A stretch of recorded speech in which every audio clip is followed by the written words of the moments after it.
Quero trazer uma palavra para você hoje com o tema: quais histórias os seus pés te contam?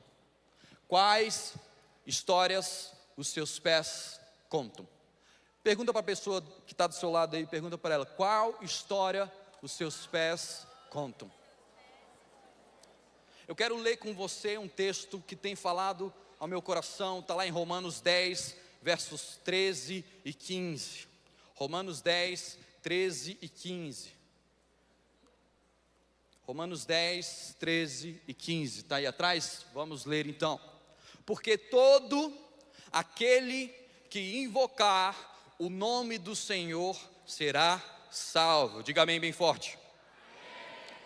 Continuando, como porém invocarão aquele em quem não creram, e como crerão naquele de quem nada ouviram, e como ouvirão se não há quem pregue, e como pregarão se não forem enviados? Como está escrito: quão formosos são os pés daqueles que anunciam as boas novas. Feche seus olhos e vamos fazer mais uma oração. Pai, nessa tarde nós oramos hoje para que o Senhor possa falar aos nossos corações, para que o Senhor possa trazer uma direção clara ao que nós precisamos viver, ao que nós queremos viver em Teu nome, em nome de Jesus. Eu oro, Deus, para que essa mensagem, essa palavra venha ativar os nossos corações, venha incendiar os nossos corações, e que nós possamos alcançar tudo aquilo quanto o Senhor precisa que nós alcancemos, em nome de Jesus, amém e amém. Amém? Queridos, essas semanas para trás eu estava lembrando, um tempo atrás a gente parou, mas o pessoal está falando aí para a gente voltar. A gente tinha um podcast chamado ABC Teológico. Quem lembra da ABC Teológico? A ABC Teológico era uma bênção.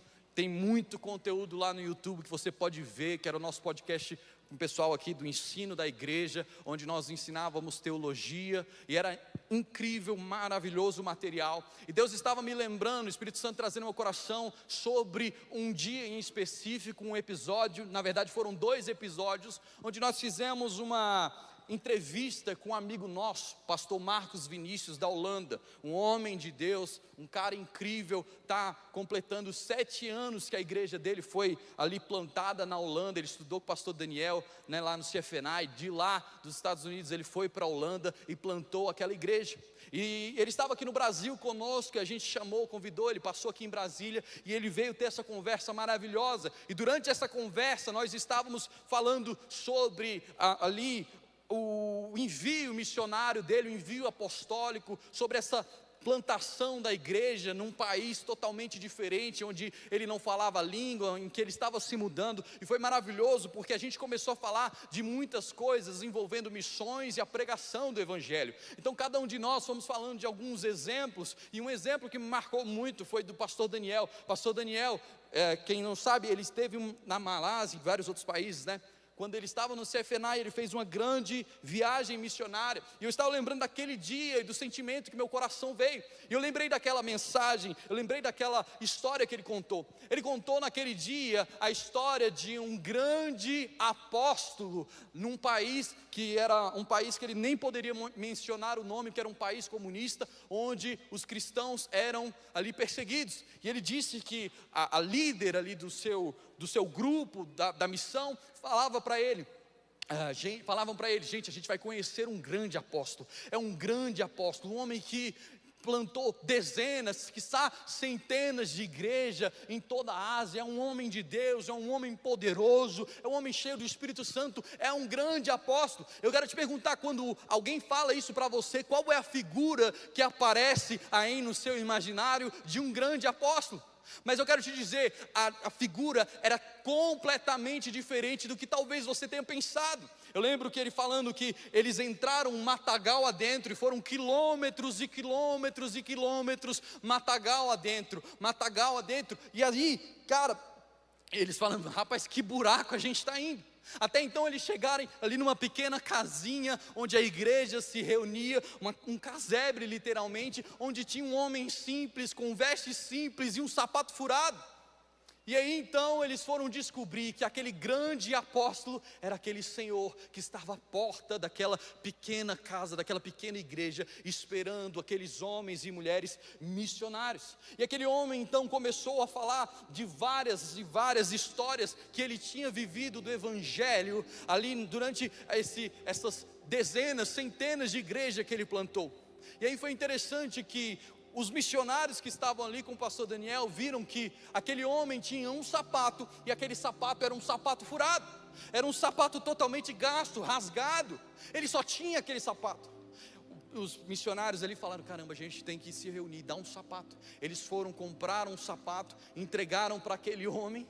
E aí, ele falando no podcast, eu lembro até hoje, eles esperavam talvez ali uma resposta efusiva, ali como alguém que recebe algo que está precisando muito. Uau, eu precisava tanto desse sapato, uau, que maravilha. Mas aí aquele homem disse um obrigado sincero, mas nada efusivamente. E nós conversando ali, a gente pensou: caramba, talvez esse homem recebeu, a gente pensando que ele receberia como uma grande dádiva, mas ele recebeu como mais uma coisa. Aquele homem talvez esteja com a cabeça tão voltada para as coisas de Cristo, para o Evangelho, que talvez as coisas do mundo já tenham perdido valor. Talvez para ele um sapato novo ou um sapato velho não fazia tanta diferença. Um sapato novo talvez seria um sapato para viver novas histórias apenas.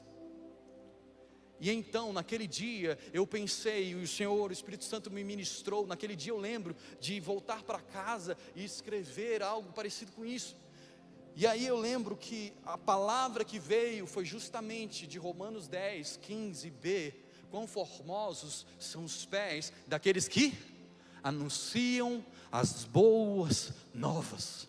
Agora olha para o pé daquele grande apóstolo. Ele era formoso? Um tênis, um sapato furado, ele era formoso? Aos olhos humanos não, mas aos olhos de Deus era formosíssimo. Por quê?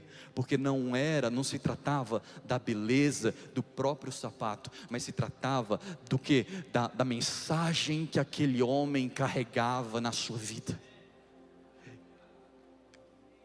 Se você olhasse para o seu pé hoje, qual seria a história que os seus sapatos contam?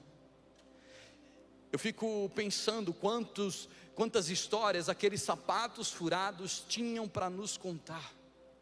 Histórias de perseguições, prisões, provisões, pregações, provações. Talvez se juntássemos todos nós, não teríamos tanta história para contar do que um simples missionário ali no leste da Ásia. É na verdade? Estou mentindo? Não. E eu pensando nisso, refleti muito sobre isso. Quais histórias os seus pés podem contar hoje? Eu quero perguntar para você: será até onde você foi pelo Evangelho? Para quem a mensagem foi entregue por seu intermédio? O que você tem feito pela causa de Cristo? Será que os seus pés hoje contariam que história? Uma história confortável? Uma história de comodismo? Do conforto desse mundo? Ou será que você pode olhar para os seus pés e falar: eles carregam as marcas do Evangelho? E o tema dessa mensagem carrega essa indagação para você refletir durante todo o tempo da ministração: como eu tenho gasto os meus dias, que histórias os meus pés contam.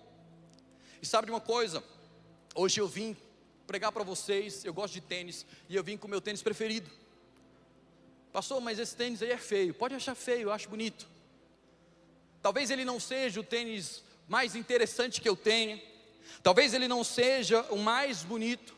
Talvez ele nem seja o mais caro, o mais confortável, o mais tecnológico. Não, ele não é nada disso. Mas ele é o meu preferido, sabe por quê? Porque ele conta uma história. Porque ele tem uma palavra, porque ele tem um significado para mim, de uma palavra profética que eu vou derramar sobre a vida de vocês hoje, amém? E mais tarde eu vou terminar contando acerca dessa história. Mas os seus pés hoje, que história? Olha para eles aí, olha para os seus sapatos, que história eles poderiam contar? É uma história engraçada, é um testemunho, é uma palavra, ou simplesmente é um sapato da moda ou do esporte que você é fã? Se eu perguntasse para você hoje, será que os seus sapatos hoje poderiam fazer com que você subisse aqui e testemunhasse alguma coisa? Voltamos à palavra do Senhor, amém? Hoje nós vamos estudar Romanos capítulo 10, do 13 ao 15, nessa carta de Paulo aos Romanos. Paulo estava escrevendo aos cristãos de Roma, e a mensagem dessa carta é apresentar o Evangelho como poder de Deus para a salvação de todo aquele que crê em Jesus Cristo, amém? E conclui falando a respeito do nosso procedimento enquanto cristãos, que devemos viver pela fé, não baseado naquilo que nós vemos. No capítulo 10 que nós estamos falando agora, especificamente, Paulo está falando sobre o poder do Evangelho para a salvação, e nós vamos estudá-lo mais profundamente, amém? Verso 13, coloca para mim no telão. Verso 13 diz o seguinte: todo aquele que invocar o nome do Senhor será salvo. Pode falar isso bem forte? Todo aquele que invocar o nome do Senhor será salvo. O que eu quero te dizer é que a salvação está disponível a todos. João 3,16 vai dizer: porque Deus amou o mundo de tal maneira que deu o seu Filho unigênito, para que todo, diga bem forte, todo o que nele crê não pereça, mas tenha a vida eterna. Jesus morreu por todos, e a salvação de Cristo está disponível a todos e cada um. Jesus não morreu para todos os povos, Jesus morreu para todas as pessoas. O pecado de Adão abrangiu toda a humanidade. Da mesma maneira, o sacrifício vicário de Jesus abrange todos nós, amém?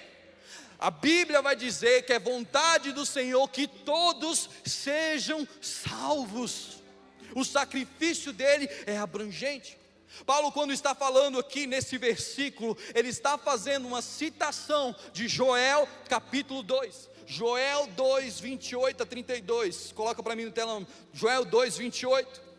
E acontecerá depois que derramarei o meu espírito sobre toda a carne, vossos filhos e vossas filhas profetizarão, vossos velhos sonharão e os vossos jovens terão visões, até sobre os servos e servas derramarei o meu espírito naqueles dias, mostrarei prodígios no céu e na terra, sangue, fogo e colunas de fumaça, o céu se converterá em trevas e a lua em sangue, até que venha o grande e terrível dia do Senhor. E diz o seguinte: e acontecerá que todo aquele que invocar o nome do Senhor será salvo.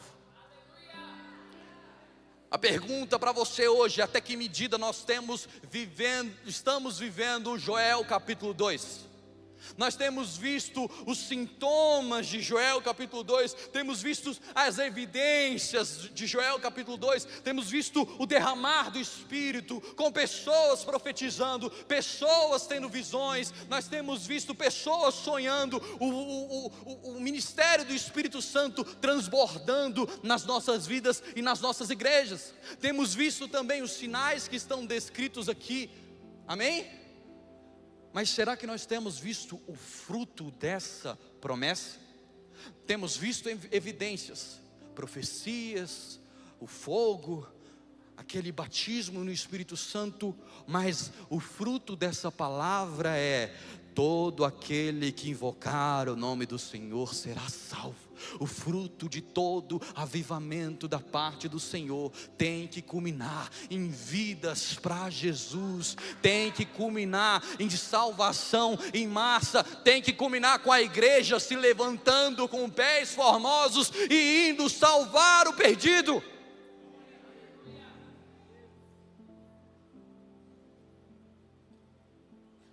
Temos visto essas evidências, mas para isso o mundo precisa conhecer o nome do Senhor.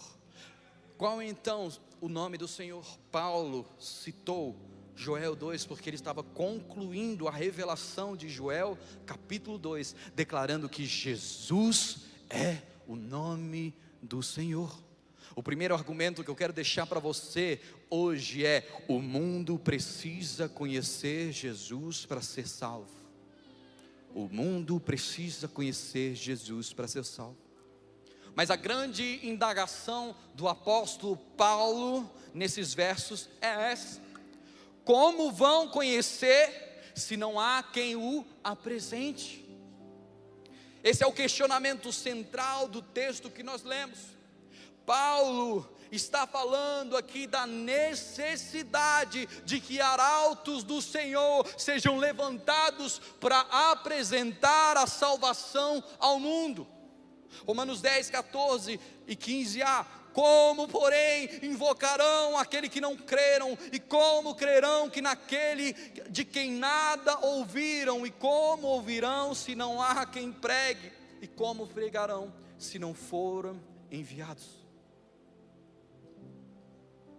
Paulo está explicando aqui que para o mundo conhecer a salvação de Cristo, nós precisamos assumir o nosso papel na grande comissão. Ele apresenta aqui um ciclo virtuoso da salvação, um ciclo virtuoso que nos trouxe até aqui como igreja. Cristo envia seus mensageiros, mensageiros pregam, as pessoas ouvem, os ouvintes que creem invocam, aqueles que invocam são salvos, e os salvos são enviados de novo para continuar o ciclo mais uma vez e mais uma vez. Em 2000 anos de história da igreja, é assim que aconteceu. Um foi levantado pela mensagem do Evangelho, e ele foi convencido para convencer outros, e assim sucessivamente foi acontecendo. Sabe de uma coisa? Eu sou pai, e eu amo a paternidade. Eu amo tudo que concerne a isso. Eu amo minhas filhas, uma das coisas que eu mais gosto é estar com elas. E é maravilhoso cada momento da paternidade, cada momento ali da maternidade. A gente vai vendo marcos, a gente vai vendo pontos importantes, como a primeira vez que fala, como, e foi papai, né, nas duas vezes, desculpa. A mãe carregou, né, como o Dênio falou, e foi papai. Mas uma das coisas mais emocionantes na vida de um pai e de uma mãe é ver os seus filhos dando os primeiros passos. Primeiro, o que acontece? O bebê, ele começa ali tentando ficar de pé. Ele fica dias tentando ficar de pé e se equilibrar. Depois, quando ele consegue ali se equilibrar alguns segundos, ele começa a arriscar os seus primeiros passos, não é verdade? E nós vemos ali um passo, depois vemos 2 e cai, 3 e cai, até 4, 5, 7, 10, até que ele deslancha e começa a andar. Entenda uma coisa: para andar, não tem um passo mais importante que outro. O primeiro passo não foi mais importante que o segundo, que o terceiro, todos os passos são iguais. Mas tem algo nessa circunstância de aprender a andar, que é o que é necessário para começar esse processo, que é o quê? Conseguir se levantar, equilibrar-se e ficar de pé. Preste atenção, o que eu quero falar com essa ilustração: na vida com Deus, nós vamos ter diversos passos muito importantes. A oração, a leitura da palavra, os atos de justiça, a obediência, o jejum, são passos importantes, e eles não têm hierarquia entre si, são coisas que nós devemos fazer equilibradamente, nós precisamos disso. Mas tem uma coisa que é o que equivale ao que nos levanta como crianças, e a gente consegue então ficar de pé e se equilibrar, e isso é a pregação da palavra de Deus. Nós somos, como crianças, levantados pela palavra de Deus, e então, equilibrados, nos encontramos vivos para poder então dar os nossos primeiros passos na fé: a oração, o jejum, o discipulado, as boas obras, os atos de justiça. E nós vamos andando e andando, e cada um desses passos são importantes. Mas aí chega um momento de maturidade em nossas vidas, que nós devemos entender: existe um passo que para mim pode ser igual aos outros, mas que para o outro vai ser o que vai iniciar a vida dele com Deus. Eu fui levantado pela pregação do Evangelho, então nos meus passos, eu lembro, um deles tem que ser a pregação do Evangelho. Quando eu vejo um morto no meu caminho, uma criança no meu caminho, eu abaixo e eu levanto com a pregação do Evangelho, e esse irmão pode continuar andando comigo em discipulado, orando, jejuando e vivendo a vida com Deus. A pregação do Evangelho é que levanta os mortos, esse é o poder. Tem uma máxima de uma frase que muitos dizem por aí, e ela é verdadeira, ela sim carrega uma verdade. Pregue sempre, às vezes use palavras. Eu entendo o que essa frase quer dizer, o que essa máxima quer dizer. Está dizendo que a minha vida precisa ser uma pregação, eu preciso pregar com as minhas atitudes, e é verdade, nós devemos fazer isso, mas eu quero fazer uma pequena correção, porque muitos têm usado isso para se acomodar-se e não pregar o Evangelho da paz. Ei! Pregue sempre com as suas atitudes, mas use palavras sempre, porque a palavra do Senhor vai dizer em Romanos 10:17, que a fé vem pelo ouvir, e o ouvir da palavra de Deus. A fé vem pela pregação, e a pregação da palavra de Deus. Aonde estão os atalaias? Aonde estão os arautos de Deus?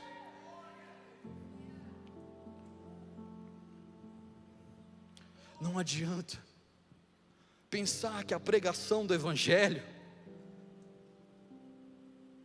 é para poucos, é para pastor.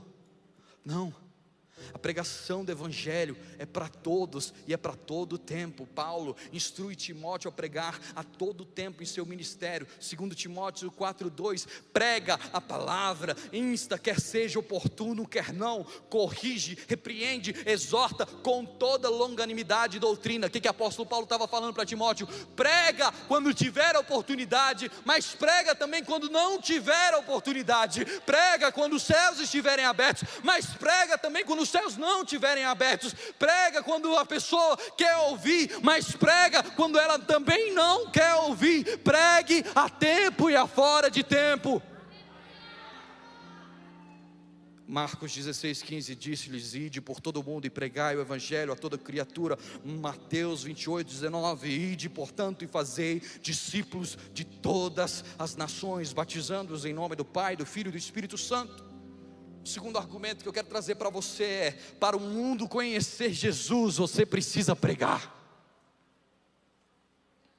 Para o mundo conhecer Jesus, ele precisa que você seja o arauto. Agora vamos encerrar o estudo com verso 15, a última parte. Diz o seguinte: como está escrito, quão formosos são os pés daqueles que anunciam as boas novas.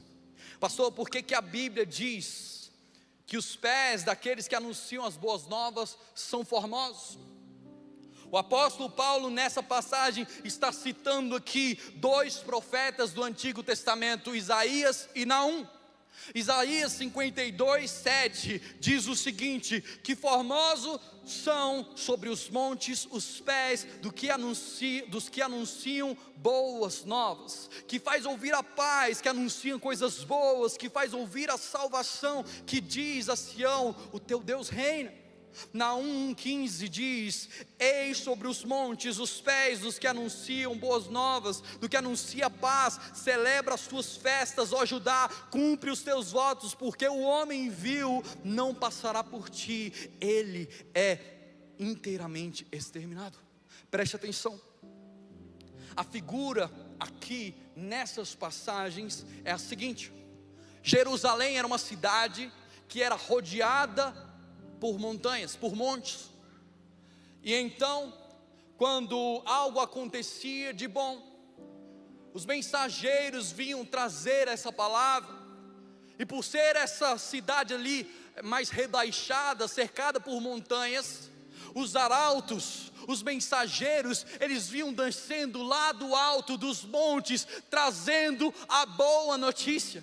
E o que acontece é que quando aquele povo estava na cidade e ele olhava para o alto, ele olhava para o alto das montanhas, ele via o arauto e eles conseguiam ali ter uma grande expectativa pela mensagem que estava vindo. Por isso o profeta falava: conformosos são os pés sobre os montes. Por quê? Não pelos pés em si, mas porque eles estavam trazendo uma mensagem boa, eles estavam trazendo uma mensagem de paz para aquela cidade. Os arautos, eles vinham de longe.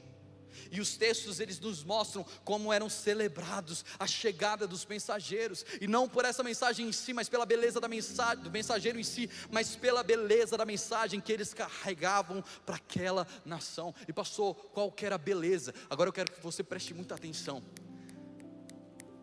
Qual que era a beleza da mensagem, o poder da mensagem que eles carregavam? Tinham 3 tipos de mensagem que eles podiam trazer. A primeira mensagem era a libertação do exílio. Agora imagina o povo em Israel, vivendo com parte do povo lá de Israel, exilado em outro povo, em outra nação. E de repente chega o arauto Yara, e fala o seguinte: ei, o exílio acabou. O que isso quer dizer? A minha família está de volta, eles estão voltando, eles estão no caminho. Acabou essa dominação sobre o nosso povo. É uma mensagem de libertação. A segunda mensagem era uma vitória de uma guerra. Pense você, uma mulher casada com um homem que foi à guerra, já está há meses, você não sabe o que está acontecendo, e de repente chega alguém trazendo a mensagem: a guerra findou-se, Israel venceu, o Deus de Israel venceu essa batalha. Imagine só o que essa mensagem fazia com aquela cidade. E a terceira e última coisa, essa era mais comum, era anunciar a proclamação do ano jubileu. A boa notícia do jubileu está descrita em Isaías capítulo 61, o texto lido por Jesus em Lucas capítulo 4, fazendo a correlação com a pregação do Evangelho. O que era o jubileu? Era uma ferramenta divina para trazer ali justiça social ao povo.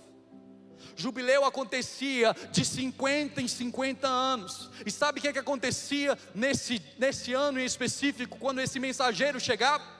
Aqueles homens e mulheres que foram vendidos como escravos e trabalharam por anos como escravos, eles eram libertos, eles eram livres, eles poderiam viver livres novamente. E a outra notícia era que as terras que tinham sido vendidas para o sustento de uma família, as terras eram devolvidas. Agora, o que eu quero te falar, junta bem essas 3 notícias, junta bem essas 3 informações, e eu quero que você pense agora, imagine a transformação do ambiente daquela cidade nessas ocasiões. A chegada do mensageiro transformava o ambiente, a atmosfera daquela cidade era transformada, o pranto virava festa, a dor virava alegria. Eu imagino as pessoas correndo e celebrando nas ruas, eu imagino as pessoas dançando, eu imagino as pessoas cantando, eu imagino as pessoas chorando de alegria. Ei, presta atenção, não podemos caminhar por aí como se estivesse pedindo um favor para as pessoas ouvirem a palavra, ouvirem a igreja. Não, essa é a palavra que levanta mortos.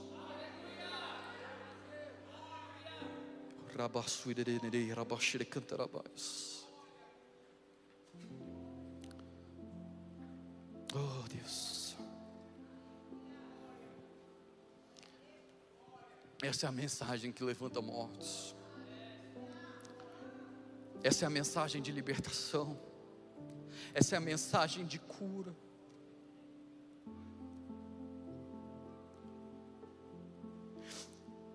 Essa é a mensagem de consolo. Isso que Paulo estava dizendo aqui em Romanos 10. Esse é o poder da palavra de Cristo que ele mesmo declara em Lucas 4, quando ele cita o profeta Isaías. Eu quero ler essa passagem, mas fazendo uma paráfrase, profetizando sobre a sua vida. Eu quero que você receba isso. Coloca para mim Isaías 61, 1-3. O Espírito do Senhor está sobre você, porque o Senhor te ungiu para pregar boas novas aos quebrantados, te enviou a curar os quebrantados de coração, te enviou a proclamar a libertação aos cativos e pôr em liberdade os algemados. Ele te enviou a pregoar o ano aceitável do Senhor, o dia da vingança do nosso Deus, a consolar todos os que choram e a pôr sobre os que em Sião estão de luto uma coroa em vez de cinza, óleo de alegria em vez de pranto, vestes de louvor em vez de espírito angustiado, a fim de que se chamem carvalhos de justiça, plantados pelo Senhor para a sua glória. O que Deus está fazendo essa tarde? Deus está levantando hoje arautos que vão descer das montanhas para salvar as cidades com a palavra de vida eterna. Mas irmão, você precisa entender o como Deus vai fazer na sua vida. O que você precisa fazer? Deus quer fazer isso com as nossas vidas hoje, amém? Mas esses arautos, eles precisam de preparo, eles precisam se calçar com a preparação do Evangelho da Paz, a prontidão do Evangelho da Paz, como está descrito no texto da armadura de Deus, que diz sobre os sapatos da paz, do Evangelho da Paz. Efésios 6,15, coloca para mim por favor.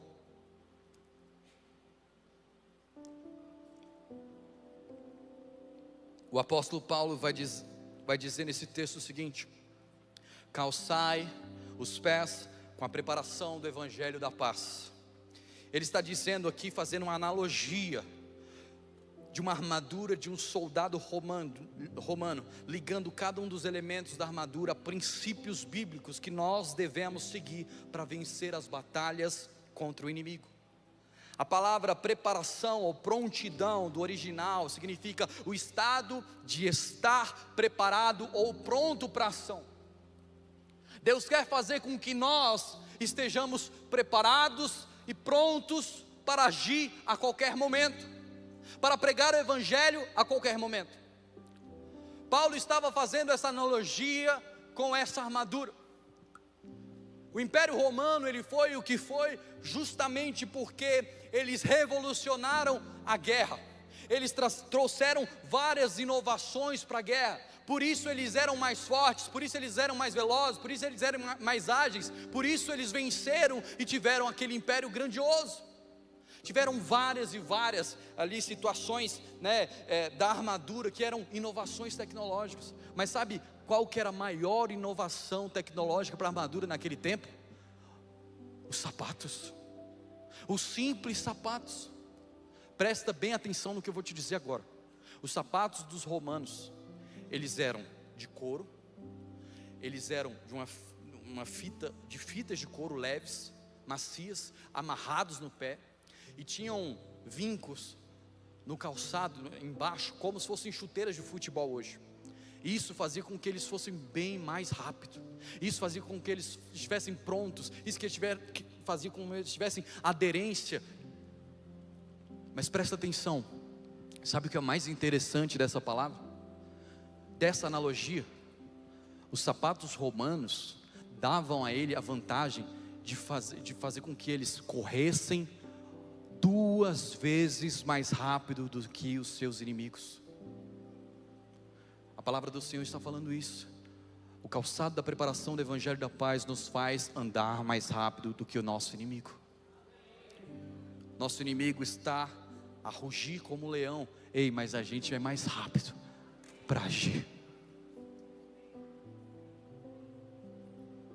Tá, mas o que tem a ver conosco hoje, com essa conferência, com essa história? A história que eu falei para vocês, que os meus sapatos contam hoje, que os meus pés contam hoje, é a história de como essa palavra nasceu. Ano passado nós estávamos reunidos aqui numa vigília, em 3 horas de oração, clamando pela vida de jovens. E então uma jovem chamou eu E minha esposa, nós viemos, conversar com ela, e ela falou assim: pastor, eu tenho uma palavra sobre a vida de vocês. E Deus me deu uma visão. Enquanto nós estávamos orando, Deus me deu uma visão. E a visão era que Deus estava trocando os seus sapatos, que Deus estava colocando os sapatos onde você conseguiria correr o mais rápido do que os seus inimigos, o dobro mais rápido. E eu falei: uau, que lindo, maravilhoso, vou orar sobre isso. Meses se passaram, nós fomos aos Estados Unidos e nós fomos numa igreja chamada Upper Room, lá no Texas. E uma pregação incrível, um mover incrível, um louvor incrível. Parece que Deus parou aquele momento ali para falar diretamente aos nossos corações. E depois de ser muito ministrado naquela manhã de domingo, eu ali querendo mais, o pastor, ele terminou a pregação. E lá na liturgia do culto deles, eles têm um costume, o pastor termina e ele chama muitos irmãos que fluem no ministério profético, e eles ficam aqui na frente. E aí de repente o pastor falou: gente, estamos encerrando o culto, mas esses irmãos aqui estão aqui para entregar orações para quem precisar. Eu já estava indo embora naquele momento, mas meu coração queimou. E eu falei o seguinte: Suzana, aguenta aí um minutinho que eu vou lá, eu preciso, meu coração está queimando. Adivinha qual palavra eu recebi? Aquele homem virou para mim e falou assim: eu estou vendo Deus trocar os seus sapatos. E não são qualquer sapato, eu estou vendo o Senhor colocar tênis de corrida. Ele está dando tênis de corrida e você vai correr mais rápido. É um ano de aceleração sobre a sua vida, sobre o seu ministério. E esse sapato, esse tênis, ele conta isso porque simplesmente eu falei: Suzana, eu vou comprar um tênis que vai carregar essa marca, que todas as vezes que eu olhar para ele eu vou lembrar: o Senhor quer acelerar as nossas vidas. E nós oramos e oramos e oramos por essa passagem, e Deus revelou a nós que essa passagem, essa palavra estava sobre a vida de cada um de vocês aqui hoje. Deus quer acelerar as nossas vidas. Deus tem um tempo de aceleração. Deus tem um tempo onde você vai correr e não vai se cansar, onde você vai ser mais rápido do que os nossos inimigos para fazer a obra de Deus. Irmão, Deus está trocando seus sapatos hoje. Eu vou dar uma segunda chance para você receber essa palavra. Deus está trocando os seus sapatos. Aqueles que calçarem os calçados da preparação do Evangelho da paz marcharão 2 vezes mais rápido que os nossos inimigos. É tempo de aceleração sobre as nossas vidas. É tempo de você calçar, é tempo de marchar, é tempo de pregar, é tempo de você ser usado para pregar a palavra da verdade e Jesus salvar a sua família, os seus amigos, o seu emprego, a sua faculdade e a sua vizinhança. Deus está para acelerar a sua obra. Eu já quero chamar o pessoal do louvor, já pode ir subindo. Deus quer acelerar. Tem uma figura muito importante no livro de Atos, e ele era um jovem, como muitos aqui são. O nome dele era Filipe, ele era um evangelista. Na verdade, ele foi ungido a diácono, por ser um jovem temente ao Senhor, um jovem com um procedimento reto. E a palavra vai dizer o seguinte, irmão, que teve o momento da perseguição em Jerusalém, e teve um negócio chamado diáspora, dispersão. O que aconteceu? A igreja começou a ser ali perseguida em Jerusalém, e os crentes, eles começaram a sair de Jerusalém para fugir da perseguição. E Filipe foi um homem que Deus decidiu acelerar a vida dele. Filipe, ele saiu de cidade após cidade, pregando o evangelho do Senhor. A primeira cidade que ele parou, ele ganhou a cidade inteira para Cristo Jesus. Depois ele saiu dali e ele se pôs num caminho. Agora presta atenção no que Deus vai fazer com as pessoas que decidirem correr pela causa do evangelho. A Bíblia vai dizer que ele estava num caminho e passou um homem numa carroça. E então aquele homem numa carroça, era um homem da Etiópia, e ele estava ali lendo um rolo do profeta Isaías, e aquele homem passou numa carroça, e a Bíblia diz que esse evangelista, ele passou a correr do lado da carroça. E ele foi correndo e correndo e correndo, e ele foi escutando aquele homem ler o texto do profeta Isaías. E ele foi lendo,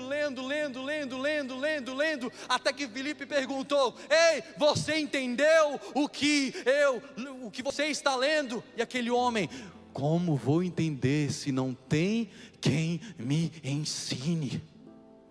Olha só Romanos 10, 13, 14 ali, como aquele homem diz: como vou entender se não tem alguém para me ensinar?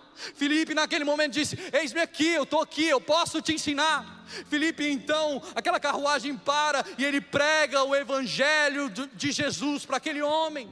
E aquele homem aceita Jesus, ele aceita Jesus como Senhor e Salvador. E ele tinha um pouquinho de água, e ele passou: você quer ser batizado? Aquele homem falou: eu quero ser batizado. A Bíblia diz que Filipe foi e batizou em nome do Pai, do Filho e do Espírito Santo. E quando aquele homem ressurge e levanta, a Bíblia diz o seguinte: e o Senhor arrebatou Filipe para uma próxima cidade. Sabe o que isso significa? Filipe, que queria correr pelo evangelho, aquele que corria pelo evangelho, Deus olhou para ele: ei, esse homem está com pressa para cumprir a minha causa, eu vou acelerar a vida dele. Ele pegou ele de uma cidade e teletransportou ele para outra. O Senhor está procurando os Filipes dessa geração, homens e mulheres dispostos a correr atrás das carruagens, a ganhar pessoas para Cristo Jesus. E quando Deus vê você correndo, eu correndo, cada um de nós correndo, Ele vai nos acelerar para que a obra dele seja concluída. Deus tem pressa nos nossos dias. Deus tem pressa. Eu vejo isso. Deus está procurando homens e mulheres assim. Ele quer mudar a história que os seus pés contam. E a história que os nossos pés devem contar é a cruz de Cristo Jesus. Deus me ama, eu pequei, Cristo morreu por mim, eu me arrependo e sou salvo. Essa é a mensagem que levanta dos mortos. Deus está nos enviando hoje. Esse é o primeiro passo do ciclo de apóstolo Paulo está falando naquele capítulo. Deus está enchendo o nosso coração de compaixão. Filipe teve compaixão por onde ele passava. Eu gosto de dizer que Filipe é o Jonas que deu certo, porque Jonas foi fugindo da cidade que ele devia salvar. Filipe ia de cidade em cidade movido por compaixão. Eu preciso salvar mais uma cidade para Cristo Jesus. Sabe, tempos atrás eu estava orando com a minha filha, eu e Suzana fazendo devocional. A Manuela tinha cerca de 4 anos. Nós estávamos orando e nós estávamos incentivando ela a pregação do evangelho. Manuela com 4 anos vai num cantinho e tem um tempo ali de solidão com o Espírito Santo, e a gente vê ela orando, e daqui a pouco ela se levanta e vai até nós e diz o seguinte: papai, mamãe, o Espírito Santo falou comigo. Eu digo: filho, o que Deus falou com você? Papai, Jesus me falou para ganhar a minha escola para Jesus. E ela começou a pregar o evangelho, uma menina de 4 anos. Agora eu te digo, se toda essa palavra não conseguiu te convencer, eu oro para que o Espírito Santo levante a sua vida hoje. Eu oro para que o Espírito Santo convença e que você possa sair daqui enviado pelo primeiro passo do ciclo virtuoso da mensagem do Evangelho, enviado para pregar o Evangelho. Deus está enviando pessoas para pregar, para ganhar a sua própria família, para ganhar os seus amigos, para ganhar colegas de trabalho, para ganhar a sua faculdade, para ganhar o seu colégio, a sua vizinhança. Quero que você fique de pé no seu lugar.